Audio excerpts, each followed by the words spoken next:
सारे सर्वे ये भी बता रहे हैं कि इस चुनाव में एनडीए की सबसे बड़ी जीत होने वाली है।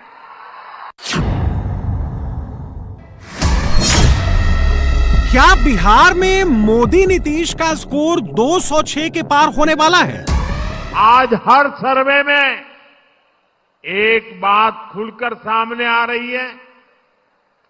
इस चुनाव में आरजेडी कांग्रेस की अब तक की सबसे बड़ी हार होने जा रही है। क्या बिहार में तेजस्वी 22 से भी कम सीटें जीतने वाले हैं? और इसी चुनाव में आरजेडी कांग्रेस को अब तक की सबसे कम सीटें मिलने वाली है। क्या राहुल गांधी की पार्टी 3 विधायकों वाली पार्टी बनने वाली है? क्या ऐसा होना पॉसिबल है? मोदी के पास बिहार का कौन सा नंबर है? मोदी के पास कौन सा सर्वे है? मोदी के पास कौन सी रिपोर्ट है? मोदी ने बिहार के वॉर डे 2 के दिन इतनी बड़ी बातें क्यों कही? पहले नंबर्स के हिसाब से समझ लीजिए। 2010 विधानसभा चुनाव में एनडीए को बिहार में 206 सीट पर जीत मिली थी। 141 सीट पर लड़ने वाली जेडीयू ने 115 और 102 सीट पर लड़ने वाली बीजेपी ने 91 सीट जीती थी। लालू की पार्टी उस चुनाव में कांग्रेस से अलग होकर लड़ी थी। आरजेडी को सिर्फ 22 सीटें मिली और कांग्रेस का नंबर सीधे 4 पर आ गिरा। 2010 को अब 15 साल बीत चुके हैं, समीकरण बहुत बदल चुके हैं। 2025 का चुनाव अलग है, नेता अलग है, अलायंस अलग है। बिहार में 85 सीटों पर 20% से ज्यादा मुस्लिम वोट हैं। 15 सीटों पर मुसलमान आबादी 40% है। 40 सीटों पर 30% से ज्यादा मुसलमान हैं। मोदी के हिसाब से राहुल मुसलमान वोट वाली सीट भी हार रहे हैं। मोदी के हिसाब से तेजस्वी 30% मुसलमानों वाली 40 सीटों पर भी लीड नहीं ले रहे हैं। यह कैसे हो सकता है? यह समझने के लिए मोदी के हर शब्द को डिकोड करना होगा। ये लोग मुझे 24 घंटे दुत्कारते रहते हैं, नफरत करते हैं, गालियां देते रहते हैं, गंदी गंदी गालियां देते हैं, सिर्फ इसलिए क्योंकि इन्हें बर्दाश्त नहीं होता कि एक पिछड़ा, एक गरीब घर से निकला, एक चाय बेचने वाला व्यक्ति आज यहां पहुंच गया है। इस चुनाव में असली खबर मुझे दी गई गालियां नहीं है, बल्कि आरजेडी कांग्रेस में हो रहा झगड़ा है। आरजेडी कांग्रेस का रिश्ता तेल और पानी की तरह दिख रहा है। एक ग्लास में होते हैं, शीशे का ग्लास है, दिखते तो एक ग्लास में, लेकिन पानी और तेल का मेल ही नहीं होता है। बिहार में हर तरफ से खबरें आ रही हैं कि कैसे आरजेडी कार्यकर्ता कांग्रेस के लोगों को नीचे घसीट रहे हैं। वही कांग्रेस के कार्यकर्ता भी आरजेडी के लोगों से पूरी दुश्मनी निकाल रहे हैं। जमानत पर चल रहे इन दोनों युवराजों ने कल ये दिखाने की बड़ी कोशिश की कि उनके बीच कोई मनमुटाव नहीं है, कोई झगड़ा नहीं है, लेकिन इन्हीं लोगों के लिए कहा गया है, ऊपर से तो दिल मिला, भीतर फाके 3। साथियों, इन्हें जो चीज एक साथ ले आई है वो है सत्ता का लालच। मोदी की पॉलिटिक्स का स्टाइल बहुत अलग है। वो कोई बात हल्के में नहीं करते हैं। पिछड़ा को गाली, राहुल तेजस्वी के तालमेल में तेल में मोदी ने यूं ही नहीं बताया है। तेजस्वी और राहुल ने 1 सितंबर को साझा रैली की थी। इस रैली के 59 दिन बाद राहुल तेजस्वी 29 अक्टूबर को साथ दिखे।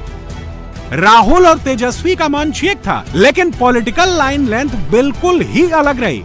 तेजस्वी नौकरी, रोजगार, उसी के मुद्दे पर आगे बढ़े जिससे वो पिछले कई महीनों से आगे बढ़ा रहे हैं। राहुल छठ, यमुना, गंगा, आस्था, सनातन, ड्रामा, नौटंकी की पिच पर आगे बढ़े। मोदी की डिक्शनरी में दूसरा शब्द पिछड़ा को गाली रहा।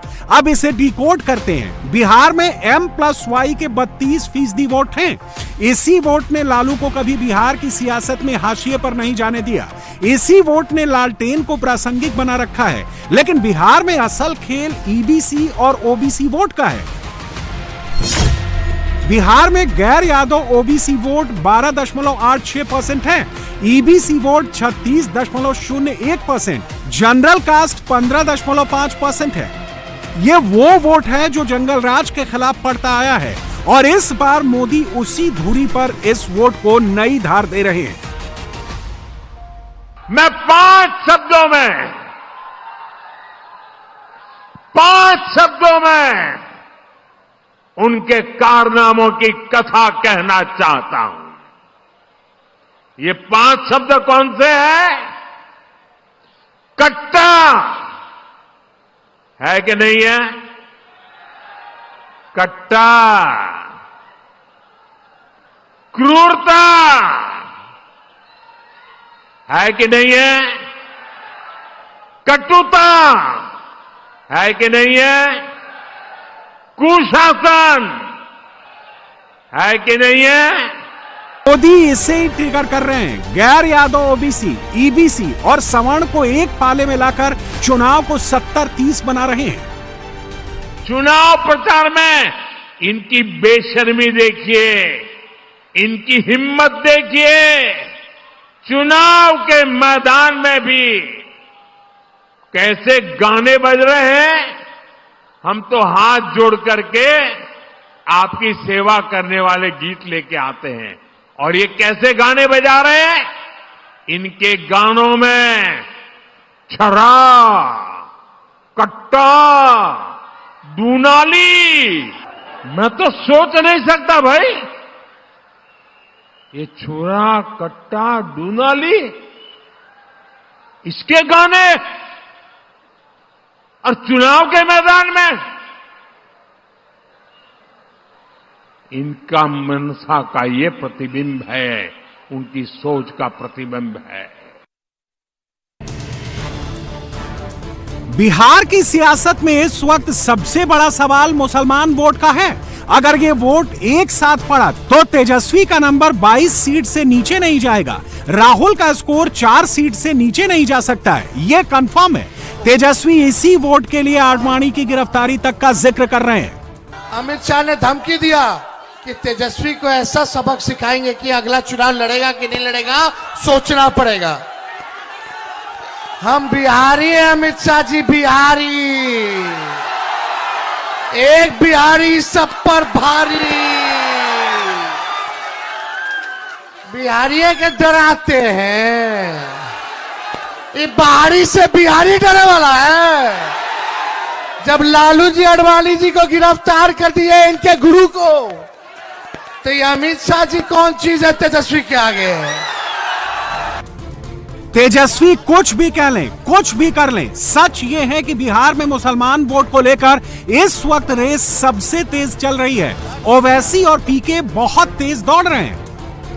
ये पीके की मधेपुरा रैली में उमड़ी भीड़ है। जिस सीट पर M+Y के 41% वोट हैं, वहां ऐसी भीड़ उमड़ी है। 57% मुसलमान वोट वाली अररिया सीट पर भी पीके की रैली में भीड़ कम नहीं है। 68% मुसलमान वोट वाली जोकीहाट में भी मुसलमानों का नंबर कम नहीं है। प्रशांत किशोर ने MY इक्वेशन वाली सीट पर भी सैंपल दिखा दिया। पीके ने M फैक्टर वाली सीट पर भी दम दिखा दिया और मैसेज पहुंचा दिया कि मुसलमान वोट की लड़ाई इस बार बहुत टफ होगी। मुसलमान वोट के लिए नंबर 2 की रेस में ओवैसी भी पीछे नहीं है। ओवैसी ने मुसलमान विधायक, मुसलमान क़यादत से कैंपेन शुरू किया था, जो अब सीधे मुसलमान मुख्यमंत्री तक जा पहुंचा है। तेजस्वी यादव के बगल में बैठकर VIP पार्टी के हमारे मुकेश भाई को मैं सलाम करता हूं। उन्होंने अपने समाज के इतिहास पर पूरा भरोसा करके कहा कि मल्ला समाज तेजस्वी के साथ है। अगर हमको सत्ता मिलेगी तो मल्ला समाज पूरे बिहार में 3% उप मुख्यमंत्री मैं बनूंगा। वीआईपी ने कहा कि मल्ला का बेटा उप मुख्यमंत्री बनेगा और जो 17% अल्पसंख्यक समाज बिहार में है वो क्या करेगा? दरी बिछाएगा। तुम दरी बिछाओगे या मुख्यमंत्री बनोगे? हाथ लगाकर जवाब दो। तुम मुख्यमंत्री बनना चाहोगे? अरे जोर से बोलो कि मुख्यमंत्री बनेंगे। जब मुख्यमंत्री बनने का दावा कर रहे तो याद रखो मेरी इस बात को, अगर मल्ला का बेटा उप मुख्यमंत्री बनेगा तो मोहम्मद का बेटा भी प्रधानमंत्री या फिर मुख्यमंत्री बनेगा। अबू बकर का बेटा भी मुख्यमंत्री बनेगा, उस्मान अली का बेटा भी मुख्यमंत्री बनेगा, उमर का बेटा भी बनेगा और फातिमा का बेटा भी बिहार का। ओवैसी और पीके में से जो भी मुसलमान वोट में नंबर 2 पर रहेगा वो बड़ी पॉलिटिकल फोर्स बनेगा, ये कंफर्म है। तेजस्वी सहनी को डिप्टी सीएम का पद ऑफर कर मल्लाह वोट जोड़ चुके हैं, लेकिन इसके चक्कर में उनकी MY पॉलिटिक्स बुरी तरह से फंस गई है। कैसे? देख लीजिए। यह बिहार की गौड़ा बौराम सीट पर तेजस्वी का मंच है। इस सीट पर मुकेश सैनी है, उनके छोटे भाई संतोष सैनी हैं, तेजस्वी भी हैं और इसी सीट से बिहार में बड़ा बवाल छिड़ा है। गौड़ा बौराम सीट पर तेजस्वी ने पहले अफजल अली खान को चुनाव मैदान में उतारा था, सिंबल भी दिया था, लेकिन ऐन वक्त पर यह सीट वीआईपी के खाते में चली गई। मुकेश सैनी ने संतोष सैनी को मैदान में उतार दिया। अफजल अली खान ने नाम वापस नहीं लिया है और मुसलमानों की नाराजगी का मैसेज पूरे बिहार तक डिलीवर हुआ है। अफजल को हमने आगे बढ़ाने का काम किया।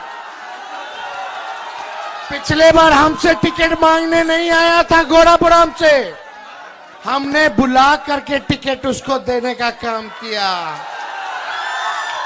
और यही नहीं, दरभंगा का प्रधान महासचिव भी हमने उनको बनाने का काम किया। आप छोड़ो, अफजल की जिम्मेदारी तेजस्वी की है। इस बार भी अफजल को हम ही ने बुला के टिकट दिया, ऐसा तो है नहीं, लेकिन गठबंधन धर्म भी निभाने की जरूरत है। आज left party, Congress party, VIP party, IP Gupta ji की पार्टी, राष्ट्रीय जनता दल, कहीं ये कुर्बानी दे रहे हैं, कहीं हम कुर्बानी दे रहे हैं।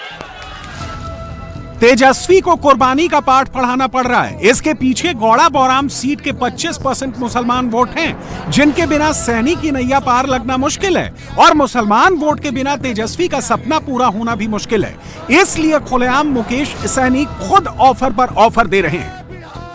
जैसे हमारे भाई संतोष सैनी जी हमारे छोटे भाई हैं, उसी तरीके से जो सामने हमारे राष्ट्रीय जनता दल के ही कार्यकर्ता थे और वो आरजेडी के सिंबल पे यहाँ पे चुनाव लड़ लिए, उनको बोला गया कि आप वापस कर लीजिए। यहाँ के अधिकारी संतोष सैनी हैं, लेकिन उन्होंने नहीं माना, उन्होंने नॉमिनेशन कर दिया। और मैं अफजल अली को इस मंच से और हमारे नेता तेजस्वी जी के सामने में मैं कहना चाहता हूं कि आप मजबूती से वीआईपी पार्टी के प्रत्याशी को यहाँ पे चुनाव जिताइए और ये सीट को कब्जा कीजिए। और रहा आपको विधायक और पावर देने का, तो आप मुकेश सहनी और तेजस्वी प्रसाद यादव जी पे भरोसा कीजिए और आपका हमारा सरकार बनते ही हम आपको एमएलसी बना देंगे, हम आपको एमएलसी बना देंगे।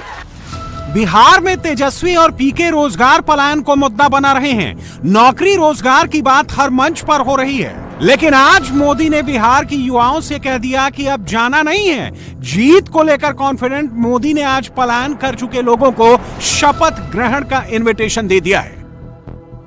अभी छठ पूजा की वजह से बाहर से जो साथी गांव आए हैं, उनसे भी जरा मेरा संदेश पहुंचाना, उनको कहना कि मोदी जी ने आपको खास कहा है कि अब छठ पूजा के लिए आए हो, परिवार के साथ सबको मिल रहे हो, तो 6 नवंबर को अगर आपका यहां वोट है तो वोट देकर के ही जाना। कह दोगे? लेकिन उनको ये भी कहना, जाने की जल्दी मत करना। 6 नवंबर को वोट देकर के भागना मत। उसके बाद जब एनडीए सरकार का शपथ समारोह होगा ना, उसमें भी आना है।